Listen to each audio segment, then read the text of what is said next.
Terry had finally spotted her. He parked his BMW across the street and got out of his car.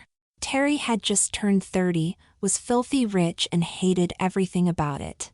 He hated being a socialite and living off his inheritance, which is why Terry decided he was going to make a major change in his life. Terry sized her up as he crossed the street and began walking toward her. She was older, probably in her mid-40s. Her skin was wrinkled, which she tried to hide by wearing tons of makeup. Her obviously dyed red hair was done up to look big. She wore a short red PVC dress that zipped straight down the front and a pair of black PVC platform high-heeled boots.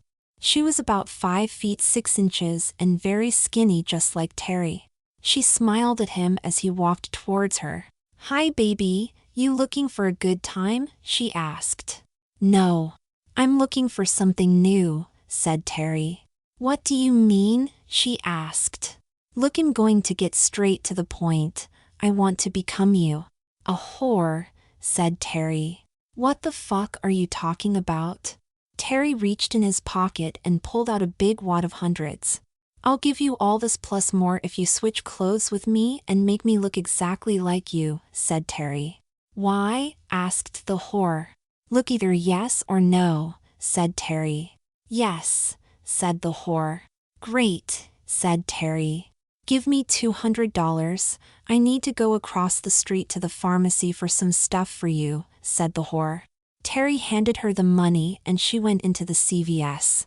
15 minutes later, she came back to Terry, holding some bags. "Where are we gonna do this?" asked the whore. "Your place."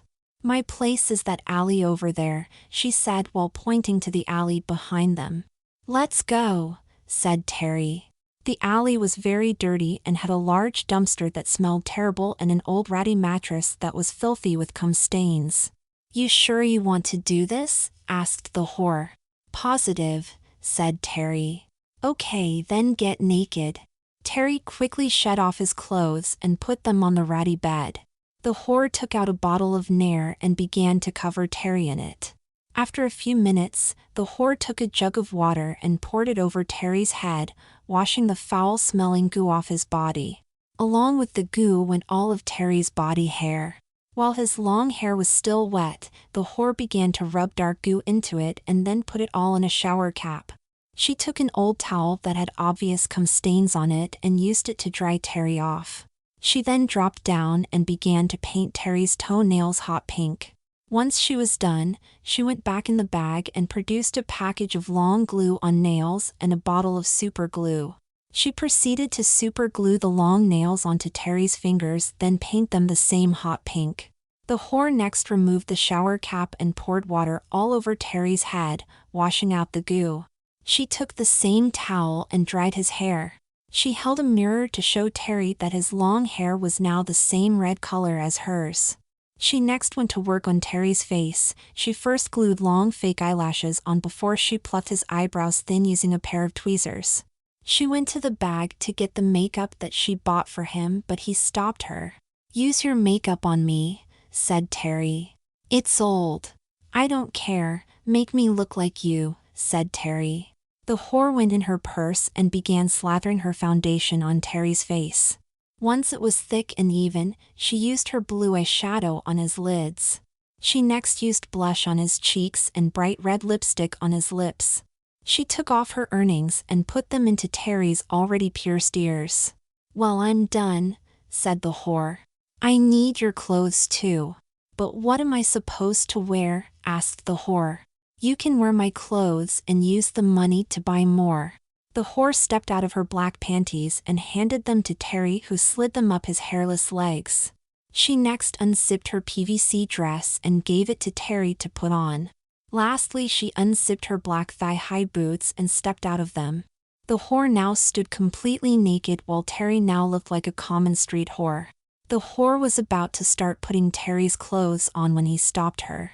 Terry went to his pants and pulled out his wallet and keys and handed them to her. "Take all my money, you can have my car and house too." "What?"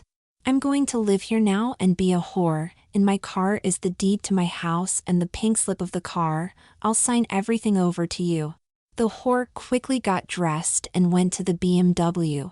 Inside was the pink slip to the car as well as the deed to a house and a set of house keys. She brought them over to Terry, who quickly signed everything over to her. "There is about $2 million in the bank account.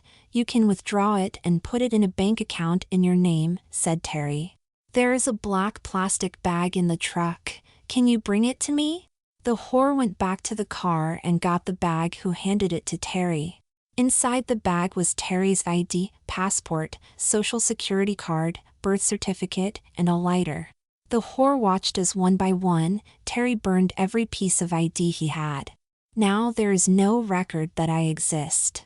No more Terry, only Terry the $2 tranny whore." A month later, Karen, which was the whore's real name, was driving down the street in her BMW. She had the window down and let the wind blow into her salon-style brown hair. Her now much shorter French manicured nails clutched the steering wheel. She was on her way to go shopping but decided to make a quick stop. She needed to check on someone. She drove down the familiar streets until she reached her destination. Standing on the corner was Terry. Terry didn't look much different than when she last seen him. He still had the dyed red hair and caked-on makeup. He was now wearing a really short black dress but still had on the thigh-high boots. Terry was smoking a cigarette with a very worn-out look on his face. She knew that look all too well, as it was one she often used to have. He looked a little skinnier, probably due to most subsisting on other men's cum and drugstore snacks, just as she used to. However, she saw something that was unfamiliar to her before her life's upgrade: joy. Terry looked like he was loving his new life, getting all the cock and cum his sore asshole could handle. Karen sped away, glad that they were both enjoying their new lives.